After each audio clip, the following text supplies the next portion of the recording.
안녕하세요. 힐링 재테크의 메이테라입니다. 이번 시간에는 무주택자, 1주택자, 2주택자, 그리고 다주택자 모든 보유주택 수에 따라서 상생임대인 제도를 활용하는 방법에 대해서 말씀을 드리도록 하겠습니다. 이번 영상은 제가 이제 매주 수요일 메디테라와 함께하는 부동산 스터디 라방으로 하는 내용을 편집한 건데요. 제가 정책을 같이 읽어드리고 포인트를 짚어드렸는데 그 중에 일부인 상생임대인 제도 활용하는 방법을 제가 이제 말씀을 드리는 거예요. 혹시나 이번에 6.21 대책 발표된 전문에 대해서 설명을 듣고 싶으신 분들은 메디테라와 함께하는 부동산 스터디 멤버십 가입을 하시면 거의 특강 수준에 달하는 1시간 반 정도의 정책 설명을 들으실 수 있습니다. 세부 추진 과제 다 같이 한번 살펴보도록 하겠습니다. 그래서 임대차 시장 안정 방안이 지금 제일 중요하죠. 우리가 하반기에 전세 대란이다, 전세가 폭등할 거다, 2+2가 끝날 거다 라고 해서 정부에서 사실 주택 가격이 오르는 것도 오르는 거지만 전월세 가격이 오르고 전월세 매물이 없는 것에 대해서 나라는 그쪽이 훨씬 더 예민하게 반응을 해요. 우리가 지난번에 가구별 주택 소유 현황에 대해서 그 힐링 소통방 라방에서도 잠깐 언급을 해드렸었거든요. 그래서 무주택자는 44%에 달하죠. 그러니까 무주택자가 거의 100%에서 반 조금 안 되는 비중을 차지하는데 이렇게 많은 인구가 들어있는 이 부분에서 사람들이 전월세를 살아야 되는데 이 전월세 매물이 없거나 가격이 급등하게 되면 이 사람들의 불만이 높아질 수밖에 없죠. 그러니까 이것을 예방하려고 하는 이런 임대차 시장 안정화 방안이 나온 거다라고 생각을 하시면 되고, 거기에 대해서 이제 1주택자들도 40.8%예요. 1주택자들도 본인이 거주를 할 수도 있지만 거주를 못하고 본인 집은 하나 있지만 거기에 임대를 놓고 자신은 전월세 살 수도 있죠. 그래서 이런 인구도, 집을 하나 갖고 있는 이런 인구도 많잖아요. 그러니까 이 사람들의 욕구는 뭐가 있어요? 만약에 내 집을 갖고 있는데 거기에 살고 있지 않던 이 사람들의 가장 큰 관심은 내가 지금 갖고 있는 집보다 더 좋은 집을 가질 수 있을까에 대한 욕구예요. 내가 경기도에 살았다면 서울로 입성하고 싶고 서울 안에서도 외곽에 살고 있었다고 한다면 핵심 지역으로 들어가고 싶은 욕구가 있어요. 무주택자랑 1주택자의 퍼센테이지만 합쳐도 80%가 넘잖아요. 이 인구에 대한 불만을 해소시켜줘야지만 정권을 유지할 수가 있어서 그것에 대한 내용들이 여기에 담겼다라고 이해를 하시면 될 것 같아요. 그래서 결국에는 표와 관련된 부분이 있기 때문에 인구수가 많이 분포되어 있는 그분들을 달래기 위한 혜택이 많이 마련될 거고 앞으로도 그 부분으로 확대가 되지 않을까 싶습니다. 지금 가장 뜨거운 감자가 사실 상생임대인 지원, 상생임대인, 다들 단톡방이라던가 뉴스에서나 특히 세무사분들이 이게 되는 거냐 안 되는 거냐 관련해가지고 갑론을박이 많고 얘기가 많잖아요. 그래서 이 상생임대인 지원으로 상생임대주택에 대한 양도세 특례를 확대 개편하겠다는 거예요. 그래서 세금 중에서는 보유세, 재산세, 종부세가 있고 종소세가 있고 양도세가 있는데 세금의 가장 무게감이 높은 세금이 양도세예요. 그래서 양도세 관련해서 어떤 정책이 나오면 정말 뜨거운 감자가 항상 됐었던 것 같아요. 그래서 요번에 대통령 취임을 하시고 나서 5월 달에 시작한 양도세 중과배제, 한시적 중과배제 시작하고 나서 매물은 늘었는데 오히려 금리 인상으로 매수세나 이런 것들은 줄어서 오히려 거래는 안 되고 매물은 조금 증가한 상황으로 지금 그런 게 좀 이어지고 있긴 해요. 그래서 같이 읽어보자고 한다면 이전에는 상생임대인이 있긴 있었어요. 근데 2년 이상 임대한 주택에 대해서 1세대 1주택 양도세 비과세의 2년 거주 요건 중에 1년만을 인정한다고 했었어요. 그러니까 내가 집이 1가구에 한 채밖에 없어가지고 1가구 1주택 비과세 특례법에 의해서 그 집을 팔면 양도세를 안 내도 되는 사람들이 있었는데, 이 사람들한테 조정지역 같은 경우는 2년 보유, 2년 거주 요건이 있었어요. 이렇게 거주 요건을 넣었는데, 만약에 본인이 집이 한 개밖에 없는데 그 집에 못 사는 사람들도 있잖아요. 그러면 이제 거주를 못하면 이 비과세를 못 받았었는데, 이전에는 1년만 인정해줘서 이게 뭐야, 그럼 이거는 비과세를 받을 수도 없는 그런 유명무실한 정책이었던 거예요. 그런데 이거를 개선을 해서 요건을 완화하고 혜택을 확대, 적용기간을 연장한다라고 해서 2년 거주 요건 면제로 바꿔준 거죠. 그래서 이 내용을 요 표에서 한꺼번에 확인을 할 수 있는데요. 상생임대인 지원제도 개선안에서 현행은 직전 계약 대비 임대료를 5% 이내 인상한 신규 갱신 계약 체결 임대인에 대해서 이제 거주 요건을 2년 조정지역 대상 내에서 양도세 비과세를 받을 수 있게끔 2년 거주 요건을 면제해 준다는 거죠. 이제는 집이 한 채 있는데 2년 거주를 하지 않아도 면제를 해 준다는 거죠. 1년만 해준다고 할 때는 유명무실했는데 이게 2년이 되니까 다들 너무 관심이 많은 거예요. 왜냐고 한다면 이제 1주택자인 사람들한테 이게 관건이 되는 내용이고, 아까 1주택자 몇 %라고 했어요? 가구별 주택 소유 현황에서 1주택자는 40.8%. 그러니까 40% 이상이 여기에 해당이 되는 거고, 여기에 더해서 일시적 1가구 2주택인 사람들도 잘하면 이거를 받을 수 있게 돼 있어요. 그러면 2주택자는 몇 %냐 하면 11.2%. 이건 2020년 기준이에요. 그래서 그렇게 되면 50% 넘는 사람들한테 이게 본인한테 적용이 되는 정책이기 때문에 관심이 높을 수밖에 없죠. 그래서 지금 이 상생 임대 조건 인정 조건을 이제 폐지하고, 그런 기준 시가 이런 걸 상관없이 임대 개시 시점에서 다주택자이나 향후 1주택자로 전환 계획이 있는 임대인에게도 혜택을 적용한다고 했잖아요.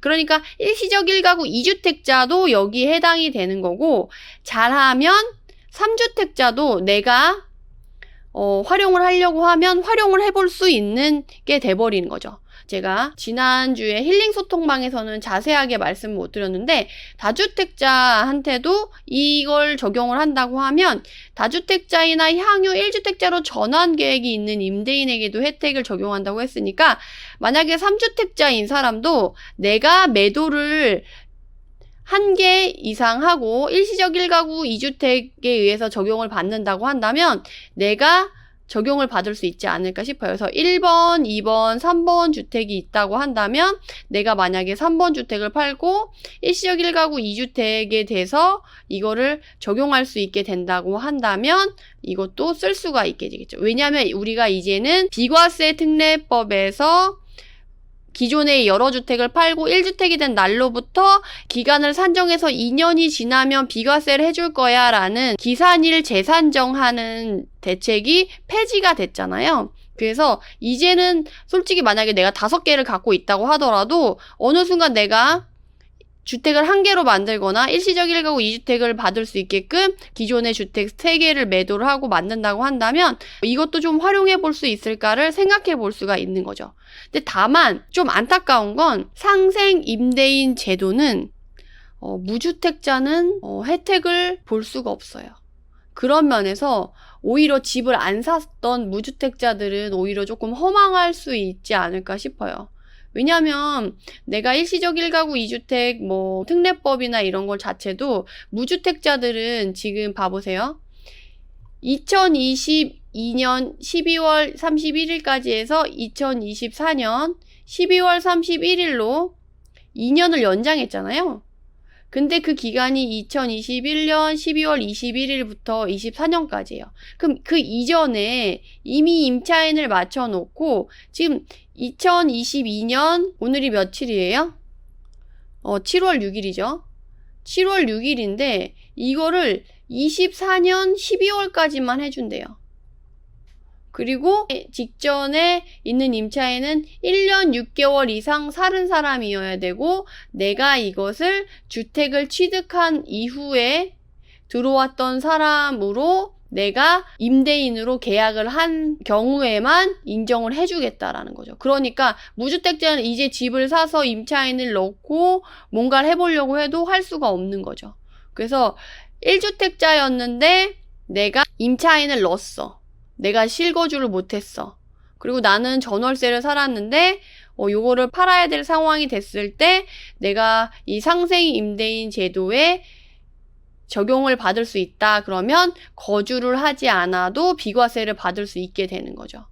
그러니까 무주택자한테는 오히려 해당이 없고 1주택자나 일시적 1가구 2주택자 또는 향후 1주택자가 되거나 일시적 1가구 2주택자가 될 수 있는 사람들한테 적용이 되는 제도라고 볼 수가 있겠죠. 그래서 상생 임대인 제도를 내가 활용하고자 한다라고 하면 이런 사람들이 활용을 해볼 수가 있는 거예요.